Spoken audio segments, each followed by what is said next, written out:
Setting an agenda is a vital part of your tutoring session. It's the roadmap for your session. Let's look at it more closely. You'll begin the session with an introduction, questions, and then you'll move on to planning for the session based on how much time you have. You'll move to the actual tutoring. As you get closer to the end, you'll summarize what was covered and maybe what the student still needs to work on, and then you'll conclude by saying goodbye and inviting the student back. This is the tutoring cycle, which we'll discuss later. But there's an introduction, questions, planning, tutoring, summary, and the goodbye. Remember that so we can come back to it later.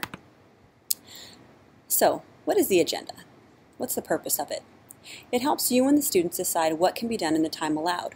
What you do in a 20-minute drop-in session, for example, will be very different than what you do in a 50-minute appointment.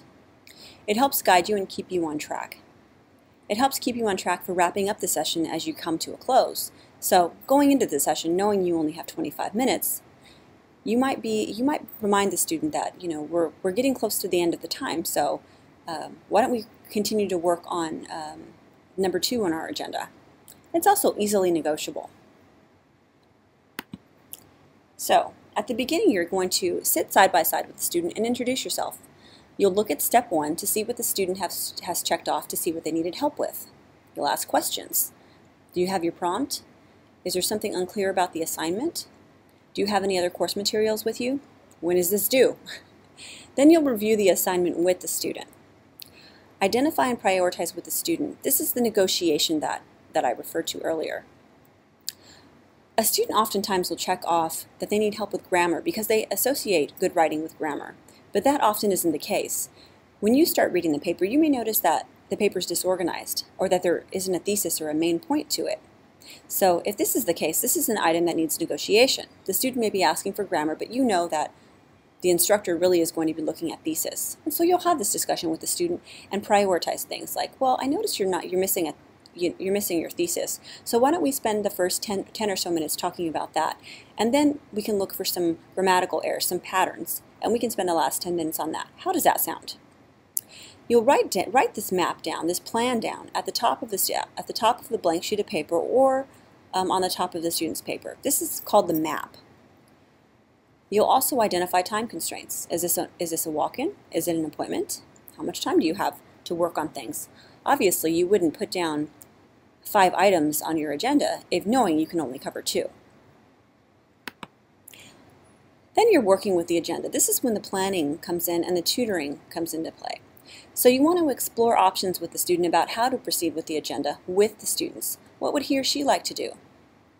Or if they don't know and say they've checked off everything on their step 1 or they've asked for help with everything, you want to offer options. And again, reminding the student that thesis usually takes priority over smaller writing concerns.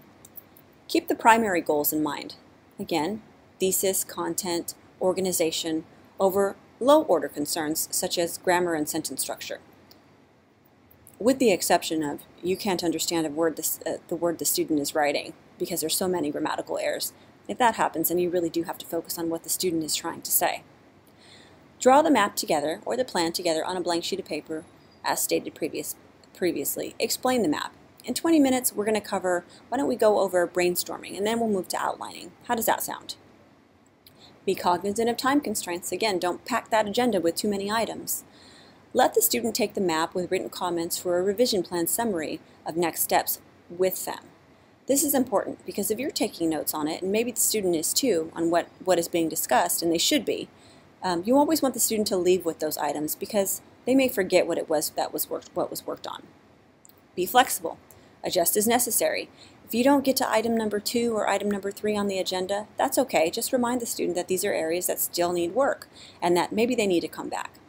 Choices play a key role. The student should always be making the choice of how the session goes because they're the ones writing the paper. So you want to work with them. Now again, it's negotiable, but really it's a student-driven paper, and we'll talk more about that as the class goes on. Using flowcharts and graphs. Visuals work well in sessions, and they really are helpful for students. We have a ton available in the Writing Center. Everything to help with brainstorming, to outlining, to grouping ideas. You also both can alter and write on the map that you've created, or you can use something that the center has. And again, it always can be used it can always be altered. Also, using visual charts and graphs helps you avoid giving general advice. Remember your audience, which means absolutely nothing to most students, because a visual can help concepts become more concrete. It also may help you avoid turning into an editor. We don't edit, we don't correct grammar for students, so using a visual and having the student write on their visual will help you avoid doing any additional work, or any, I shouldn't say unnecessary work. Works well for students not comfortable speaking. Sometimes students have a hard time expressing themselves, or maybe they have accents that they're uncomfortable with. Visuals can help alleviate some of that apprehension. So here's a sample map. So I have a 25-minute appointment. So I know that we can cover that the student has just brought in a prompt and they don't know exactly what they want to write about yet, though they have an idea. So we can start with some brainstorming. Maybe I'll throw some questions out to the student just to get them thinking about things. And then once we've got some concrete ideas, then we can move on to an outline. Once we have an outline, we can start to focus on our thesis statement. Now, this is just perhaps the way that I write things. There's all different ways to do things. Of course, brainstorming is what you would start with if you're just starting a paper, but some of these are, again, negotiable with the student. Maybe the student doesn't even understand what an outline is, and perhaps you're going to spend a lot of time doing the brainstorming and then going over different kinds of outlines, depending on the type of paper they're writing. So you may never even get to a thesis statement. Again, thinking of the time that the student actually has. Another sample map would be, okay, we're going to work on an MLA Works Cited page, and then we're going to check the in-text citations in the actual paper. Again, this is a very time-consuming project, and you'll probably be using one of the handbooks, so I would probably do this in maybe a 50-minute session, depending on the length of the paper. Another example is that you're working on an introduction, and the introduction, normally the thesis statement comes at the end. It doesn't always have to, but that's usually the case, and you can talk over that with the student. And then you'll identify the main points in the body paragraphs, just to make sure they support the thesis. So that's another example of how a session may run, using a sample map. The closing is the summary and goodbye.